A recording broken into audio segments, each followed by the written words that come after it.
Good morning student. वापस से आपके लिए लेके आया हूँ एक बहुत ही खूबसूरत सी पोएट्री है जो कि है पोएम नंबर 21। बेटा मने पाछे जवाब। कवयित्री का नाम है उमा महेश्वरन, जो कि एक साउथ इंडियन यानी कि दक्षिण भारत की एक अच्छी सी कवयित्री है। और हमें ये ट्रांसलेशन मिला है नीता रमैया जी के द्वारा। साहित्य प्रकार रहेगा उर्मी काव्य। और ये आपके लिए मोस्ट इंपोर्टेंट है लास्ट होने के कारण से। फाइनल एग्जाम के अंदर ये इसके सबसे ज्यादा क्वेश्चन आंसर पूछे जाते हैं एंड सबसे इजीएस्ट भी है। परंतु शुरुआत करें उससे पहले हम कुछ चीजें जान सकते हैं एंड वो है इस लेखिका के बारे में, यानी कवियत्री जी के बारे में। तो उमा महेश्वरन जन्म हुआ मद्रास के अंदर, अभ्यास मध्य प्रदेश में आया जबलपुर वहां पर हुआ, एमए नागपुर में किया। और बहुत अच्छी कवियत्री होने के कारण से लेखक संशोधन का काम भी अच्छा किया। और हमारे नोबेल प्राइज विनर यानी कि सीवी रमन जी के सबसे बेहतरीन कार्य को उन्होंने जीवन चरित्र यानी ऑटोबायोग्राफी के हिसाब से लिखा है। इसके अलावा महाकाव्य भी लिखे, पर ज्यादातर उसकी जो बुक्स है वो इंग्लिश में है, इसलिए ट्रांसलेटर तो चाहिए ही। तो आपको अनुवादक का नाम भी लर्न करना पड़ेगा, जिसका नाम है नीता रमैया जी। तो ये जो पोयम है उसका साहित्य प्रकार, अनुवादक, कवित्र के बारे में हमने जानकारी ली।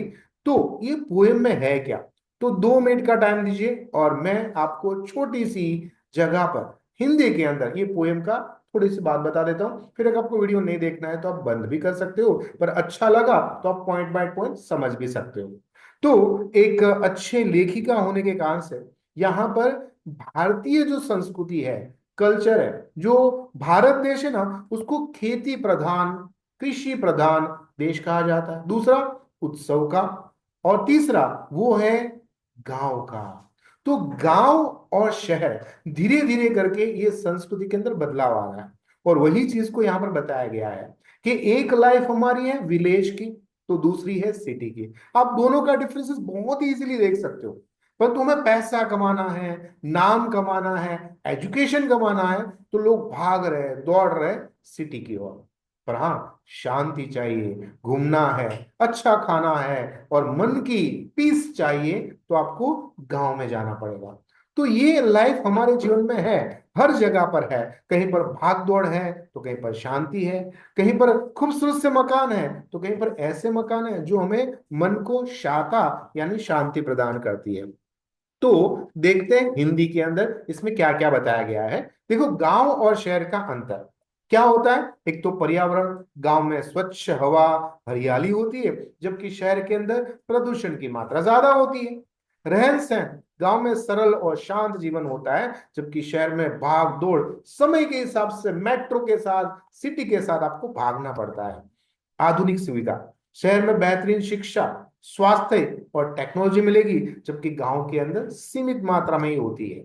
समाज और संबंध, गांव के लोग एक दूसरे को जानते हैं। गांव के अंदर एक बंदे की भी अगर डेथ हो जाती है तो पूरे गांव में शोक मनाते हैं, जबकि शहर में बिल्डिंग वालों को ही नहीं पता है कि किसकी डेथ हो गई। तो ये डिफरेंसेस है। और रोजगार के अवसर, शहर में वो रोजगार के अवसर ज्यादा मिलते हैं, जबकि गांव के अंदर सीमित मात्राएं होती है, उतना ही आपको कृषि के ऊपर निर्भर रहना पड़ता है। तो ये बातों को ध्यान में रखकर आज की पोयम शुरू करते हैं। इस बेस के ऊपर हमारी पोयम बनी हुई है। तो क्या लिखा है, कौन है खबर। यहां पर एक माता जी है, मम्मी जी है, जो कि शहर में आई है अपने बेटे के घर पे। अब उसको शहर की ये सारी जो रीति रिवाज है, तरीका है, वो पसंद नहीं आता है। एंड जो उसकी परेशानी है वो इस पोयम में बताई गई है। तो माता जी अपने पुत्र को क्या कह रही है, कह रही है, कौन है खबर बेटा, तू केवी जग्या મને લઈ આવ્યો છે। કોને ખબર કેવી જગ્યાએ તું મને લઈ આવ્યો છે। અહીંયા બધી જ બારીઓ હંમેશા બંધ રાખવામાં આવે છે, है ना। पर्दे होते हैं, उसके ऊपर मॉस्किटो नेट होते हैं, उसके ऊपर खिड़की होती है, फिर ग्रिल होती है। अरे एक छोटा सा मच्छर तेरे घर के अंदर नहीं घुस सकता है। हमें तो जीवंत हवा चाहिए, सूर्य का प्रकाश चाहिए, बारिश चाहिए तो पानी भी चाहिए, जबकि तुम्हारी खिड़की तो हमेशा बंद રાખવામાં આવે છે।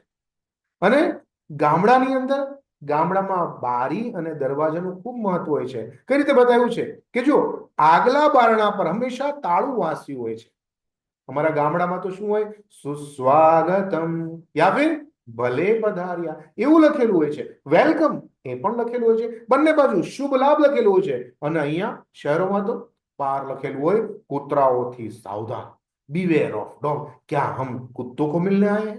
कभी कभी तो ऐसा लगता है। पर हाँ, गांव के अंदर उमरा के ऊपर यानी जो दहलीज होती है वहां पर खूबसूरत सी रंगीन रंगोली बनाई जाती है ताकि इस घर की शोभा बढ़े, जो लक्ष्मी माता है वो इसके अंदर प्रवेश करे और हमारे मन का भाव भी बढ़े।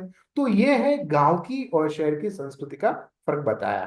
आगे बताते हैं, लक्ष्मी जी ક્યાંથી આવે બેટા? જ્યાં એકની એક હવા, એસીની હવા ઘરની અંદર ગોળ ગોળ ફર્યા કરે, લક્ષ્મીજી પધારવાની ક્યાંથી પરવા કરે બેટા? માતાજી લક્ષ્મીજી તો કમળની ઉપર વિરાજમાન હોય છે, અને ક્યારથી?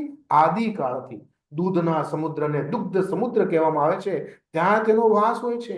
દેવતાઓની પત્ની એટલે લક્ષ્મી માતા। શું તું ધારે છો કે તારા ઘરની અંદરના લાડુ, ચૂરમાના અને મોતીચૂરના લાડુ, પેંડા ને બરફી જે વાસી છે એ ખાવા આવશે? ના ના ના, આ તારા ડબ્બામાં બરફમાં સંગ્રેલું 3-3 દિવસનું ખાવાનું જે તારે યોગ્ય તો નથી, દેવતાને યોગ્ય ક્યાંથી હોઈ શકે? આમ પ્રશ્ન પૂછે છે કે ઘરની અંદર શુભ વસવાટ કરવા માટે શુભ સંકેતો પણ હોવા જોઈએ। શું તું ધારે છે કે ડબ્બામાં બરફમાં સંગ્રેલું 3 દિવસનું વાસી ખાવાનું એ માતાજી આરોગશે? બેટા હું રાજી છું બેટા કે તું સારે ઠેકાણે પડી ગયો, તારા બાળકો ખૂબ સારા, તારી પત્ની ખૂબ સારી, કઈ વાંધો નથી, પરંતુ અમુક બાબતોમાં જે परेशानी आवे छे वो यहाँ पर बताई गई है। क्या बताई गई है कि बेटा હું ખૂબ રાજી છું તને સારા ઠેકાણે પડી ગયેલો જોઈને, બાકી તારા બાળકો અને પત્ની આ બધું જ તે, જો કે તારી પત્ની અન્ય પુરુષોનો હાથ પકડે અને તું તું અન્ય પુરુષોની પત્નીનો હાથ પકડે ને ત્યારે મારા તો रुवाड़ा उभा થઈ જાય છે। रुवाड़ा का मतलब है गुस्बम्स, है ना? गांव के अंदर संस्कार और संस्कृति होती है। પણ હું રાજી છું બેટા, ખરેખર રાજી છું, એ વાતથી રાજી છું કે તું સારા ઠેકાણે સારી જગ્યાએ થઈ રહ્યો, અને હવે હવે તું આ ઘર, આ તારી ગાડી, આ તારી પત્ની, આ તારા બાળકો, આ તારા ધંધો, આ તારા પૈસા એ તને મુબારક। પણ બાળકો કરતા જીવનની અંદર જોઈએ છે સંસ્કાર, એ ખૂબ જ જરૂરી છે। આગળ કહે છે, આ તારું નાનકડું રૂપકડું ઘર, આ તારી કાર, આ બધું જોઈને મને શાંતિ થાય છે, પણ આ વાસી હવા, આ વાસી હવા મારા શ્વાસમાં લેવાતી નથી। ગઈકાલની રસોઈની વાસ હજી આ ઘરની હવામાં છે, જે આ એસી ના હવા દ્વારા વારંવાર ગોળ ગોળ ઘરમાં ફર્યા જ કરે છે, ફર્યા જ કરે છે। બાકી સાચું કહું બેટા, રસોઈ તો રોજ કરવાની બાબત છે, માત્ર રવિવારે કરવાની બાબત નથી। રસોઈમાં ધમધમાટ થતો હોય, એની સુગંધ એનું સોડમ ઉછળતી હોય, એમાં હળદર એટલે હલ્દી, લીલી કોથમીર એટલે કોરિયન્ડર એ નાખી गरम गरम तेल ની અંદર राई का तड़का लगाया जाता है, और जो जमण की सुगंध आती है ना, उससे तो पहचान होती है कि इस घर के अंदर तड़का लगा है, इसकी स्मेल है। આ હવા સુગંધી બનાવે છે, એને ગંધી મારતી નથી। આથી જે રસોઈ છે એ દરરોજ કરવાની ટેવ રાખવી જોઈએ, માત્ર રવિવાર પૂરતી ન રાખવી જોઈએ, જે શહેરોમાં તકલીફ છે। આ બધી જ બારીઓ ખોલી નાખ બેટા, મને ટેવ છે, મને ટેવ છે જીવંત વસ્તુના ધ્વનિ અવાજ સાંભળવાની, મને ટેવ છે સવારના પંખીઓના અવાજ સાંભળવાની, ટહુકા સાંભળવાની, રાત્રે એ વરસાદ હોય, એ પવન હોય, પણ આ તારા જે રસોડાની અંદર જે પેલો ફર્નેસ ફેન છે ને, એનો જે ગુર ગુર ગુર ગુર ગુરઘાટ છે એ નહીં, આ ગરમ ગરમ હવાના સુસવાડા તો નહીં, અને હા પેલું વોશિંગ મશીન તારું વુશ વુશ વુશ ચાલે છે એ તો બિલકુલ નહીં, મને બિલકુલ ગમતું નથી। અમને ઘોંઘાટથી દૂર રહીએ છીએ, અમને તો શાંતિ જોઈએ, મનની શાંતિ જોઈએ। આમ માતાજી કહે છે કે બધી જ બારીઓ ખોલી નાખ અને મને પાછી જવા દો મારા ગામ તરફ, મારા એ સૂર્ય તરફ, એ હવા તરફ। ભલે અમારા ગામડામાં પરસેવો હોય, માખી હોય, બધું જ હોય, પણ હા આ બધું તો નહીં, નહીં, નહીં। આમ માતા ગામ અને શહેરની વચ્ચેની ભેદને બહુ સરળ રીતે પોતાના પુત્રને કહી સંભળાવે છે. તો આ કાવ્ય તમને કેવું લાગ્યું એ મને જરૂર જણાવજો. ત્યાં સુધી મને આજ્ઞા આપો. તમારો દોસ્ત, તમારો મિત્ર, તમારો ગુરુ Mahendra Joshi. Thank you very much.